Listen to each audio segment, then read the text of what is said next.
जय हिंद, वंदे मातरम प्यारे साथियों। और सभी साथियों का स्वागत है आज क्लास में। और प्रिय साथियों, आज हम पढ़ने वाले हैं राजस्थान का इतिहास। और राजस्थान के इतिहास में पढ़ रहे हैं मेवाड़ का इतिहास। और जो राजस्थान का हम इतिहास पढ़ रहे हैं साथियों, वह किससे पढ़ रहे हैं? हम पढ़ रहे हैं कक्षा 10वीं में, यानी कि हमारे जो विद्यालय है, राजकीय जो विद्यालय है, उन्होंने कक्षा 10वीं में एक किताब चलती है जो माध्यमिक शिक्षा बोर्ड अजमेर के द्वारा साथियों निकाली, यानी कि उपलब्ध कराई गई है हमारे विद्यालयों में, जिसका नाम है राजस्थान का इतिहास एवं कला संस्कृति साथियों। इस किताब को, यानी कक्षा 10वीं की जो किताब है, इस किताब में से हम पूरा राजस्थान का इतिहास है और राजस्थान की संस्कृति है, दोनों ही टॉपिक को साथियों इस किताब से हम कंप्लीट करने वाले हैं। और जो ये अपनी क्लास चल रही है, ये क्लास चल रही है रीट पात्रता परीक्षा और रीट मेन परीक्षा को लक्ष्य रखकर साथियों इस किताब का अपन अध्ययन कर रहे हैं साथियों। तो एक बार पुणे में आप सभी साथियों का इस क्लास में स्वागत करता हूं। और प्रिय साथियों, आप चैनल पर पहली बार तो चैनल को जरूर सब्सक्राइब कीजिएगा, साथ साथ बेल आइकन दबाकर ऑल फॉर प्रेस करिएगा, ताकि आने वाली हर क्लास आपके पास पहुंच सके और आप बेहतरीन रूप से साथियों तैयारी कर सके साथियों। तो हम शुरू करते हैं आज की क्लास को। और आज की जो क्लास साथियों, आज क्लास में पढ़ने वाले हैं मेवाड़ का इतिहास। और मेवाड़ के इतिहास में अपन पढ़ेंगे साथियों, कहां से पढ़ेंगे, यानी कि मोकल अपने खत्म हो चुका था। मोकल के बाद आता है साथियों अपना महाराणा कुंभा। 1433 से लेकर 1468 के मध्य का जो काल है, यह महाराणा कुंभा का काल माना जाता है। यहां से यहां तक साथियों महाराणा कुंभा का समय रहा है, यहां तक उनका शासन रहा। देखिएगा, अपन बात करते हैं महाराणा मोकल की बात करें, महाराणा कुंभा की बात कर रहे हैं साथियों। मोकल इसके पहले अपने अगली क्लास में पढ़ा था। तो देखिए, मोकल के बाद उसका पुत्र महाराणा कुंभा 1433 ईस्वी में मेवाड़ का शासक बना। अब ध्यान रखिएगा, जो महाराणा कौन था साथियों? कुंभा, तो किसका पुत्र था? ये महाराणा मोकल का पुत्र था साथियों, ये अपन को ध्यान रखना है। महाराणा मोकल कौन था? यह आपको याद हो, महाराणा लाखा और हंसाबाई से जो पुत्र उत्पन्न हुआ था साथियों, उसको ही मोकल के नाम से जाना गया है। और ये मोकल का जो उदय सिंह कुंभा था साथियों, ये महाराणा मोकल का ही क्या था? पुत्र था। आगे हम बात करते हैं राठौड़ा का मेवाड़ पर प्रभाव समाप्त कर उसे मेवाड़ी सामंतों का विश्वास अर्जित किया। कुंभा ने चित्तौड़ एवं कोमलगढ़ को अपनी शक्ति का केंद्र बनाया। ध्यान रखिए, महाराणा कुंभा ने चित्तौड़ और कोमलगढ़ को अपनी शक्ति का केंद्र बनाया साथियों। आगे 1437 ईस्वी में सारंगपुर के युद्ध में मालवा के शासक, जिसका नाम था महमूद खिलजी प्रथम, को परास्त कर बंदी बना लिया। ध्यान रखिएगा, सारंगपुर का युद्ध हुआ कब हुआ? 1437 में सारंगपुर का युद्ध हुआ। सारंगपुर, ध्यान रखिए साथियों, यह नाम है सारंगपुर, तो यहां रखिए 37। सारंगपुर से याद रखिए 37, यानी 1437 में सारंगपुर का युद्ध हुआ। इस सारंगपुर के युद्ध में कौन? मालवा का शासक था, जिसका नाम था महमूद खिलजी प्रथम। कौन? महमूद खिलजी प्रथम था, जिसे परास्त कर क्या बना लिया? बंदी बना लिया। इस विजय के उपलक्ष्य में कुंभा ने विजय स्तंभ का निर्माण करवाया। ध्यान रखिए, कुंभा ने विजय स्तंभ का निर्माण किसकी विजय के उपलक्ष्य में करवाया? तो हमें ध्यान रखना है, कुंभा ने जो विजय स्तंभ का निर्माण करवाया साथियों, वो मालवा के शासक मोहम्मद खिलजी की विजय के उपलक्ष्य में करवाया था। ये मोहम्मद जो खिलजी प्रथम है, इसे सारंगपुर के युद्ध में उसने परास्त किया था साथियों। तो ध्यान रखिए, विजय स्तंभ का निर्माण करवाया। नागौर के उत्तराधिकार को लेकर मेवाड़ गुजरात में युद्ध हुआ, जिसमें गुजरात की पराजय हुई। और 1453 ईस्वी में कुंभा ने मारवाड़ से मंडोर छीन लिया साथियों। एक और ध्यान रखें, 1453 में कुंभा ने मारवाड़ से क्या छीन लिया? मंडोर छीन लिया। परंतु बाद में संधि कर अपने पुत्र रायमल का विवाह मारवाड़ के राजकुमारी से कर दिया साथियों।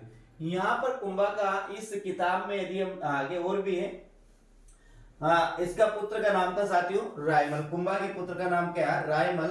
ये रायमल का विवाह कहां? मारवाड़ की राजकुमारी से कर दिया। अभी जो अपन ने पढ़ा है साथियों, इसका मुख्य बिंदु आप यहाँ ध्यान रखिएगा। इसमें एक तो है सारंगपुर का युद्ध।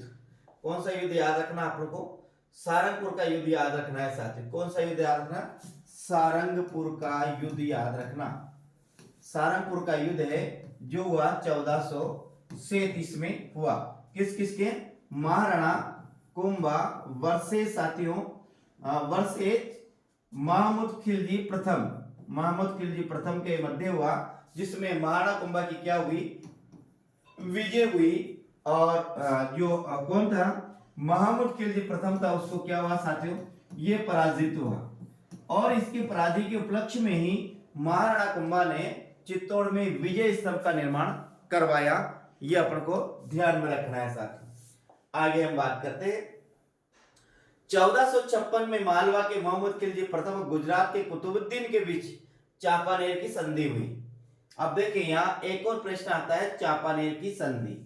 चंपानेर की संधि साथियों ये ध्यान रखना, चंपानेर की संधि एक शब्द याद रखना। यहाँ रखना चंपा से याद रखना आप सदैव चंपानेर, तो इससे याद है 1456, ये शब्द आपको याद रखना। चंपानेर की संधि 1456, ये आपको ध्यान रखना है साथियों। क्या? चंपानेर की संधि चे से आपको याद रखना है 1456 साथियों। चंपानेर की संधि 1456। अब जो 1456 में चंपानेर की संधि किन किन के मध्य हुई थी, तो इसमें एक याद रखना, एक हुआ था महमूद खिलजी के, एक तो ये था, और एक था साथियों गुजरात का शासक जिसका नाम था कुतुबुद्दीन। इन दोनों के मध्य साथियों चांपानेर की संधि हुई थी। और ये महमूद खिलजी था, ये मालवा का शासक था, और साथियों ये कुतुबुद्दीन जो ऐबक था, ये गुजरात का शासक था। दोनों के मध्य संधि हुई थी, वह हुई थी चांपानेर की संधि। और ये चांपानेर की संधि हुई थी साथियों 1456 में। ये अपन को ध्यान में रखना है। आगे हम बात करते हैं कि दोनों शासक मिलकर कुंभा पर आक्रमण कर उसे हराकर उसके राज्य को बांट लेंगे। इस शर्त पर चांपानेर की संधि हुई थी कि कुंभा पर दोनों एक साथ मिलकर आक्रमण करेंगे, कुंभा को हराकर कुंभा के राज्यों को आपस में बांट लेंगे। 1457-58 में गुजरात और मालवा के शासकों ने मेवाड़ पर आक्रमण किया, मगर कुंभा की कूटनीति से दोनों शासकों में मतभेद पैदा होने के कारण विशेष सफलता प्राप्त नहीं कर सके। आक्रमण किया लेकिन विशेष सफलता ये प्राप्त नहीं कर सके। फिर क्या हुआ? ऐसा माना जाता है कि कुंभा ने 32 दुर्गों का निर्माण करवाया। किसने? ध्यान रखना, 32 दुर्गों का निर्माण करवाया महाराणा कुंभा ने साथियों, जिसमें है कि साथियों सिरोही, अचलगढ़, कुंभलगढ़ दुर्ग प्रसिद्ध है। ये प्रसिद्ध दुर्ग नाम आता है, एक दुर्ग का नाम आता है सिरोही, एक का नाम आता है साथियों अचलगढ़, और एक का नाम आता है कुंभलगढ़। ये इनके प्रसिद्ध दुर्ग थे। कविराज श्यामल दास ने भी कुंभा को मेवाड़ के 84 दुर्गों में से 32 दुर्गों का निर्माता बताया।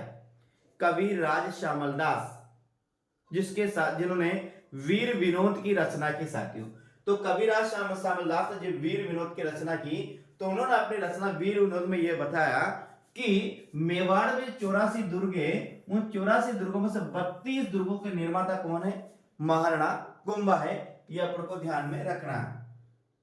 कुंभलगढ़ दुर्ग अपनी विशेष भौगोलिक स्थिति एवं बनावट के कारण प्रसिद्ध है। इसका शिल्पी मंडन था। याद रखना कुंभलगढ़ दुर्ग का शिल्पी कौन था? तो अपने याद कुंभलगढ़ दुर्ग का जो शिल्पी है साथियों वो है मंडन है। कौन है साथियों? मंडन। किसका?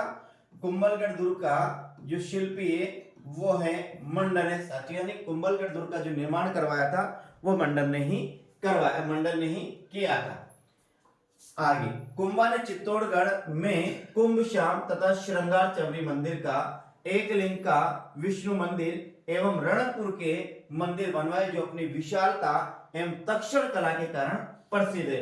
अब यह ध्यान रखनी है, कुंभलगढ़ में एक तो इन्होंने बताया कुंभ श्याम मंदिर का निर्माण चित्तौड़ में, किसका? चित्तौड़ में बनाया कुंभ श्याम मंदिर। इसके बाद चित्तौड़गढ़ में बनाया इसने श्रृंगार चवरी।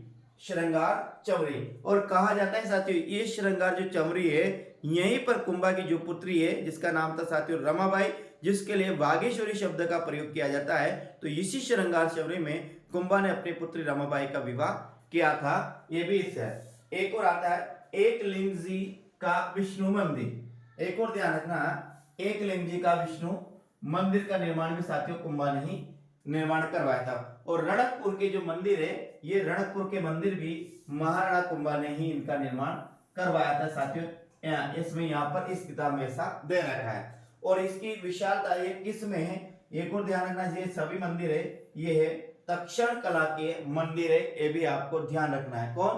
कोमशा मंदिर, श्रृंगार चौरी, एकलिंग मंदिर और रणकपुर की जो जैन मंदिर है साथियों, ये है साथियों ये तक्षण कला के मंदिर है साथियों, ये अपन को ध्यान रखना है। यानी कि ये जो रणकपुर का जैन मंदिर है, ये महाराणा कुंभा के शासन काल में रणकपुर के जैन मंदिर का निर्माण हुआ था। आप इसको ऐसे याद रखिए साथियों। बाकी ये है, ये सब महाराणा कुंभा ने, कुमशा मंदिर, श्रृंगार चौरी, एकलिंग का मंदिर, ये महाराणा कुंभा ने ही बनवाए। लेकिन रणकपुर के जो जैन मंदिर है, ये महाराणा कुंभा के शासन काल में ही रणकपुर के जैन मंदिर का निर्माण हुआ है, ऐसा अपन को यहाँ पर याद रखना है।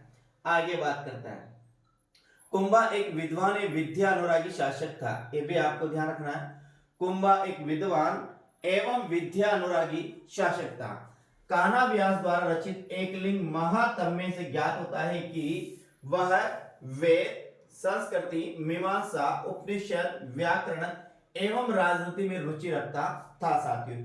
यह प्रश्न आरपीसी 2011 अथवा 13 में आया हुआ प्रश्न है साथियों कि महाराणा कुंभा के संबंध में कौन सा कथन असत्य है। सेम ऐसा ही प्रश्न था, तो आप ध्यान रखना, वे वेद, स्मृति, मीमांसा, उपनिषद, व्याकरण एवं राजनीति में रुचि रखता था। और ये कान्हा व्यास ने लिखा साथियों एकलिंग महात्म्य, महात्म्य नहीं, ये महात्म्य शब्द आएगा, महात्म्य नहीं साथियों, ये आएगा महात्म्य, ये शब्द आएगा, ये शुद्ध शब्द है, ये जो मैं है साथियों ये अशुद्ध शब्द है, ये अपने को ध्यान में रखना है। आगे संगीत राज, पहले बात देखिए, संगीत राज, संगीत मीमांसा व सूर प्रबंध इनके द्वारा रचित ग्रंथ, किसके द्वारा? कुंभा द्वारा। कुंभा ने कौन कौन से लिखा? एक लिखा है संगीत राज लिखा, एक संगीत मीमांसा लिखा, एक सूर प्रबंध लिखा। पहली बात तो संगीत राज इनके द्वारा लिखा गया है, संगीत मीमांसा भी इनके द्वारा लिखी गई है और सूर प्रबंध भी द्वारा साथियों इनके द्वारा लिखा गया ग्रंथ है। ऐसा माना जाता है कुंभा ने चंडी शतक की व्याख्या, गीत गोविंद और संगीत रत्नाकर पर टीका लिखी है साथियों। टीका किन किन पर लिखी है आपको ध्यान रखना, एक तो आता है चंडी शतक पर भी इन्होंने टीका लिखी है, की व्याख्या की है।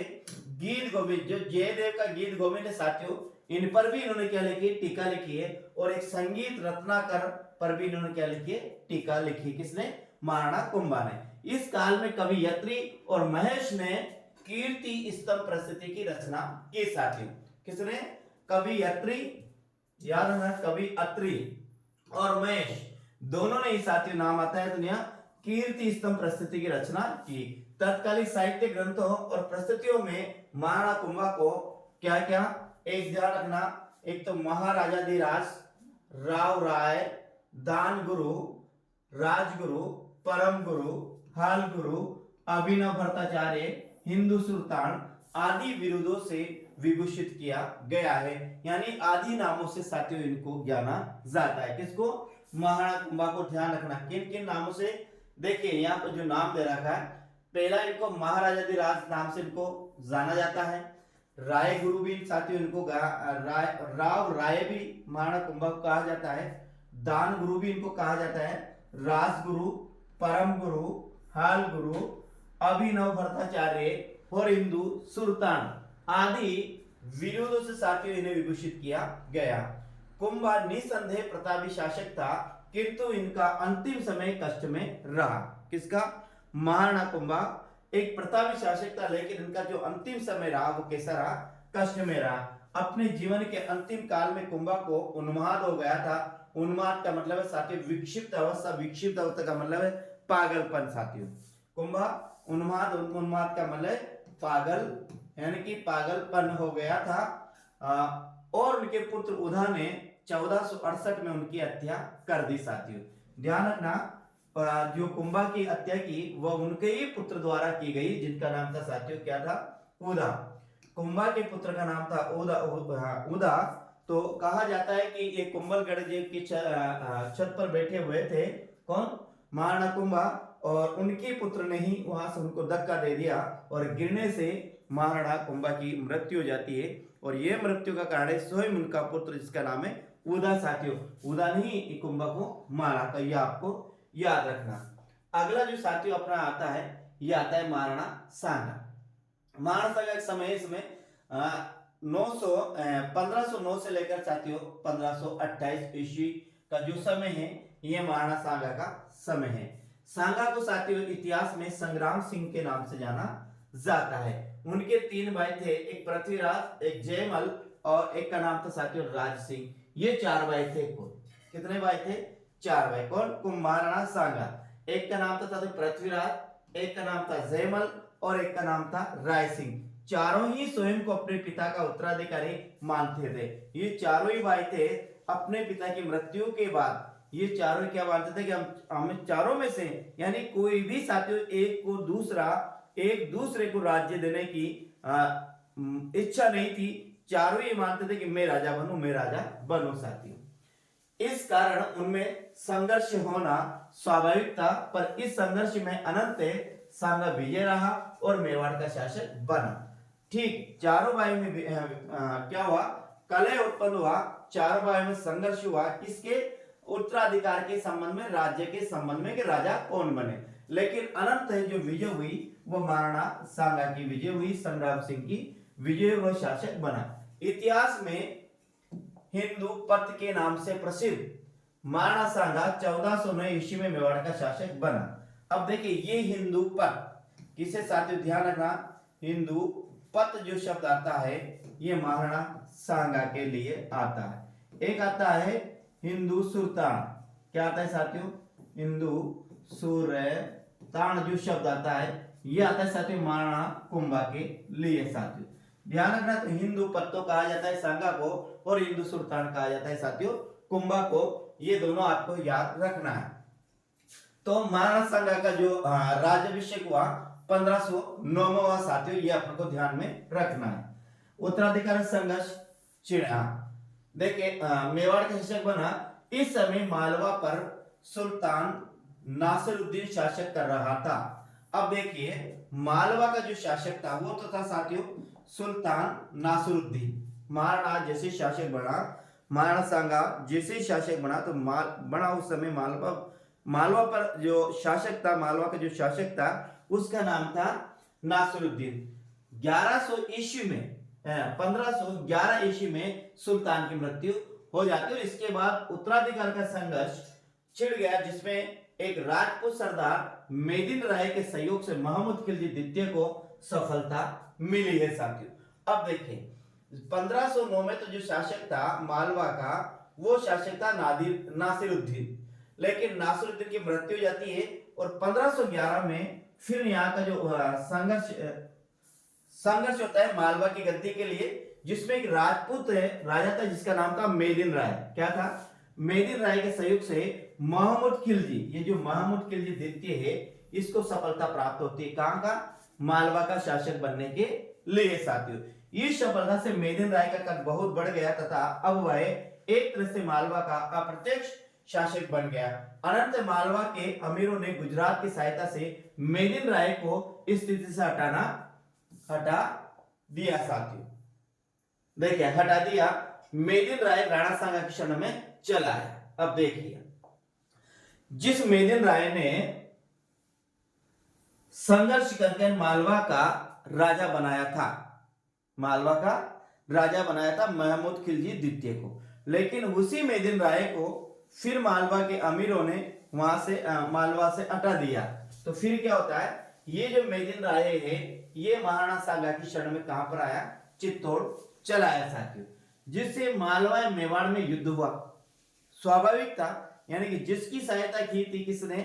मेदिन राय ने, उसको ही साथियों वहां से निकाल दिया। तो फिर क्या हुआ? फिर राणा सांगा और मेदिन राय दोनों के मध्य संधि होती है, वहां पर ये चला आता है और फिर दोनों मिलकर ये किस पर आक्रमण करते हैं? ये मालवा पर आक्रमण करते हैं साथियों। तो मालवा का सुल्तान महमूद के लिए द्वितीय पराजित हुआ और राणा सांगा द्वारा क्या बना लिया गया? वो बंदी बना लिया गया साथियों। ध्यान रखना, मालवा के युद्ध में क्या किया? उसे बंदी बना लिया गया। ध्यान रखना मालवा के युद्ध में किसे बंदी बनाया? महमूद खिलजी। ध्यान रखना कि मोहम्मद खिलजी को क्या बना लिया, बंदी बना लिया। आगे बात करते हैं। ईडर है साथियों, ईडर है गुजरात में। ईडर है, ईडर कहां पर है, ईडर है ये गुजरात में। तो ईडर के उत्तराधिकार का प्रश्न है, नागौर पर अपना प्रभाव स्थापित करने का प्रयास और मालवा को सहयोग आदि ऐसे मसले थे जिनको लेकर सांगा और गुजरात के सुल्तान मुजफ्फर के बीच संघर्ष हुआ।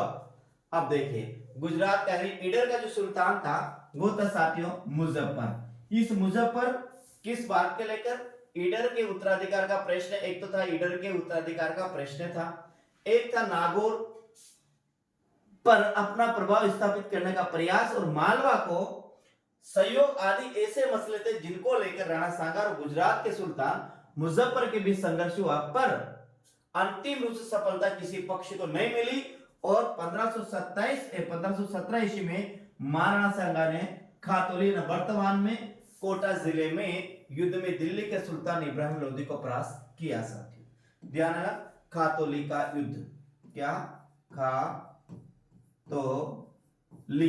खातौली का युद्ध, कहाँ का युद्ध साथियों, ध्यान रखना, युद्ध का नाम है खा तो और ये ली, खातौली का युद्ध। साथियों खातौली का युद्ध हुआ कब हुआ, 1517 में साथियों खातौली का युद्ध हुआ। 15 किस किस के मध्य, एक तो है महाराणा सांगा, किसका नाम ध्यान रखना, महाराणा सांगा, और ये हुआ इब्राहिम लोदी के मध्य, इब्राहिम लोदी के मध्य ये युद्ध हुआ। ये इब्राहिम लोदी कहाँ था, ये दिल्ली का सुल्तान था। सारे दोनों के मध्य युद्ध हुआ। खातौली कहाँ पर है, वर्तमान में साथियों खातौली की बात करते हुए आती है कोटा राज्य के अंतर्गत, कोटा जिले के अंतर्गत आती है। तो ये खातौली का युद्ध हुआ कब हुआ, 1517 में हुआ। किन किन के मध्य हुआ, सांगा और इब्राहिम लोदी के मध्य हुआ। इस खातौली के उपरे में महाराणा सांगा ने इब्राहिम लोदी क्या कर दिया साथियों, हरा दिया, इब्राहिम लोदी को हरा दिया। तो याद रखना पहले एग्जाम आते, खातौली का युद्ध 1527 में हुआ, 1517 में हुआ। खातौली वर्तमान में कोटा में है। किन किन के मध्य हुआ, महाराणा सांगा और इब्राहिम लोदी के मध्य हुआ। इब्राहिम लोदी कौन था, ये दिल्ली का सुल्तान था। इस युद्ध में महाराणा सांगा ने इब्राहिम लोदी को क्या कर दिया, परास्त कर दिया। साथियों ये अपनों को याद रखना है। आगे हम बात करें। इसके बाद किसके बाद, 1517 के बाद जैसे इब्राहिम लोदी परास्त होता है, इसके बाद राणा की सेना ने बाड़ी धौलपुर के युद्ध में इब्राहिम लोदी की सेना को परास्त किया। अब देखिए बाड़ी धौलपुर का युद्ध, पुणे धौलपुर गए, इब्राहिम लोदी को परास्त किया। और फिर साथियों एक बाड़ी का युद्ध होता है, ये बाड़ी कहां, ये वर्तमान में धौलपुर में है। इब्राहिम लोदी की सेना को फिर परास्त किया। इससे राणा की प्रतिष्ठा बढ़ गई और राणा सांगा उत्तर भारत का शक्तिशाली शासक बन गया। 1526 ईस्वी में बाबर ने पानीपत के युद्ध में इब्राहिम लोदी को परास्त कर अपना आगरा पर अधिकार कर लिया। अब देखिए आता है 1526 में साथियों एक राजा एक आता है बाबर। इस बाबर ने 1526 में पानीपत के युद्ध में, 1526 में कौन सा युद्ध हुआ, पानीपत का युद्ध हुआ। और इस पानीपत के युद्ध में बाबर ने इब्राहिम लोदी को परास्त कर दिया और कहां पर अधिकार कर लिया, आगरा पर अधिकार कर लिया। साथियों अब आगे की बात है, बाबर ने सांगा पर विश्वासघात का आरोप लगाकर उसके विरुद्ध कुछ किया। क्या, बाबर ने सांगा पर विश्वासघात का आरोप लगाकर उसके विरुद्ध कुछ किया, यानी कि राणा सांगा पर आक्रमण किया। बाबर के अनुसार राणा सांगा ने उससे वादा किया था कि जब वह इब्राहिम लोदी पर आक्रमण करेगा तो वह तो सांगा उसका मदद करेगा, किंतु राणा सांगा ने उसकी कोई मदद नहीं की। ये इसने आरोप लगाया। साथ किसने, बाबर ने। बाबर का एक कहना है कि जब मैं इब्राहिम लोदी पर आक्रमण करूंगा तो सांगा मेरी सहायता करेगा, लेकिन सांगा ने मेरी कोई सहायता नहीं की। मगर इस आरोप की पुष्टि नहीं होती क्योंकि दोनों ही शासक शक्तिशाली महत्वाकांक्षी थे, अतः दोनों के मध्य युद्ध निश्चित था। यद्यपि खानवा के मैदान में राणा सांगा पराजित हुआ, पर इससे पहले बयाना के युद्ध जो फरवरी 1527 में हुआ, इसमें बाबर की सेना को परास्त किया। अब याद रखिए बाबर और राणा सांगा के मध्य दो युद्ध होते हैं। पहला युद्ध होता है साथियों बयाना का युद्ध होता है, और दूसरा युद्ध होता है साथियों खानवा का युद्ध। किसका होता है, खानवा। ये जो होता है साथियों ये होता है फरवरी 1527 में, और ये होता है साथियों मार्च 1527 में, यानी कि जस्ट एक महीने के बाद खानवा का युद्ध होता है। जो बयाना का युद्ध था साथियों, इसमें सांगा विजय होता है और बाबर क्या होता है, पराजित होता है। यानी सांगा क्या होता है, इसमें विजय होता है साथियों, यानी राणा सांगा बाबर को परास्त कर देता है। लेकिन एक महीने बाद जो मार्च 1527 में हुआ खानवा का युद्ध, इस खानवा के युद्ध में कौन, ये सांगा क्या हो जाता है, बाबर से क्या हो जाता है साथियों, पराजित हो जाता है और बाबर क्या साथियों, विजय हो जाता है। तो याद रखना, अब जो बयाना का युद्ध हुआ वो 1527 फरवरी 1527 में हुआ, और खानवा का युद्ध हुआ साथियों मार्च 1527 में हुआ। जस्ट एक महीने के बाद ये युद्ध, दोनों के मध्य दूसरा युद्ध हुआ। अब आगे देखिए, आगे बाबर की सेना को पराजित किया, और देखिए मार्च 1527 को खानवा के मैदान में बाबर और राणा सांगा के बीच युद्ध हुआ। तोपे खाने तुलुगमा क्या है, याद रखना, एक तो तोपेरे बाबर के पास क्या थी, तोपे थी, और एक था साथियों तुलुगमा युद्ध पद्धति के कारण बाबर की क्या हुई, विजय। दो कारण है बाबर की विजय के। पहला कारण तो बाबर के बाद यह तोपे होना, दूसरा इसकी तुलुगमा पद्धति। ये दो कारण साथियों बाबर क्या हो जाती है, विजय। राणा सांगा युद्ध में घायल हुआ एवं उसके युद्ध के मैदान से दूर ले जाना गया। जब सांगा ने अपनी पराजय का बदला लिए बिना चित्तौड़ लौटने से इनकार कर दिया, तब उनके सामंतों ने जो युद्ध करना नहीं चाहते थे, सांगा को विष दे दिया साथियों। देखिएगा यहाँ पर राणा सांगा इस खानवा के युद्ध में घायल हो जाता है, तो वहां से साथियों राणा सांगा को अलग कर दिया जाता है खानवा के मैदान से। खानवा के मैदान से इनको क्या दिया, हटा दिया जाता है इनके सामंतों ने। लेकिन जैसे ही आगे इस किताब के हिसाब से हम पढ़ रहे हैं, इस कहानी बहुत बड़ी है, वहां पढ़ने जाते हैं, तो लेकिन फिर राणा सांगा ने चित्तौड़ लौटने से क्या कर दिया, इनकार कर दिया। उन्होंने वहां कहा कि मैं युद्ध ही लड़ना चाहता हूं, लेकिन उनके जो सामंत राणा सांगा के जो युद्ध नहीं करना चाहते थे, तो फिर क्या किया, सांगा को कह दिया, विष दे दिया, जिसके फलस्वरूप 30 जनवरी 1528 को बसवा दौसा में सांगा क्या हो जाती है साथियों, मृत्यु हो गई। ध्यान रखना क्या है, राणा सांगा को विष दे दिया, और 30 जनवरी 1528 को बसवा दौसा में सांगा की मृत्यु हो गई, और मांडलगढ़ में सांगा का समाधि स्थल है। ये अपन को ध्यान रखना है साथियों। सांगा का समाधि स्थल कहाँ है साथियों, सांगा का जो समाधि स्थल है वो मांडलगढ़ में है। सांगा का समाधि स्थल कहाँ है, मांडलगढ़ में है। और सांगा की मृत्यु कब होती है साथियों, ये मृत्यु होती है 30 जनवरी 1528 को सांगा की मृत्यु हो जाती है। सांगा की मृत्यु के पश्चात राणा रतन सिंह 1528 से 1531 ईस्वी के पश्चात राणा विक्रमादित्य मेवाड़ का शासक बना साथियों। इनके बाद दो और शासक आते हैं, एक का नाम पड़ता है साथियों राणा रतन सिंह है, और दूसरा नाम साथियों राणा विक्रमादित्य है। दोनों और शासक बनते हैं। इसके बाद डायरेक्ट जो शासक आता है वो महाराणा अपने पास आता है साथियों, उदय सिंह आता है। कौन सा आता है, महाराणा उदय सिंह आता है। महाराणा उदय सिंह का जो शासन काल रहा वो रहा 1537 से 1572 ईस्वी का जो काल रहा वो महाराणा उदय सिंह का काल रहा। राजस्थान के इतिहास में अपने महान बलिदान के कारण ख्याति प्राप्त पन्नादाई ने अपने पुत्र चंदन का बलिदान करके उदय सिंह को बनवीर से बचाया था। ये जो उदय सिंह था साथियों, दासी पुत्र था। उदय सिंह क्या था, दासी पुत्र था। तो उदय सिंह ने क्या, बनवीर ने क्या किया, विक्रमादित्य को भी मौत के घाट उतार दिया, और फिर ये उदय सिंह को भी मारना चाहता था। लेकिन ये पन्नादाई थी साथियों, इस पन्नादाई ने अपने पुत्र चंदन का बलिदान देकर उदय सिंह की रक्षा की थी साथियों। तो यहाँ पर ये पन्ना का जो नाम है साथियों, मेवाड़ के इतिहास में स्वर्ण अक्षरों से लिखा हुआ है। देखिएगा आगे हम बात करते हैं। राजस्थान के इतिहास में महान बलिदान के कारण ख्याति प्राप्त पन्नादाई ने अपने पुत्र चंदन का बलिदान करके उदय सिंह को बनवीर से बचाया था। उदय सिंह को बचाकर कुंभलगढ़ के किले में रखा गया था। किसे, चित्तौड़ से उदय सिंह को निकाल कर उदय सिंह कहां पर रखा गया था, कुंभलगढ़ के किले में रखा गया था साथियों। ये अपन को ध्यान में रखना है। आगे हम बात करते हैं।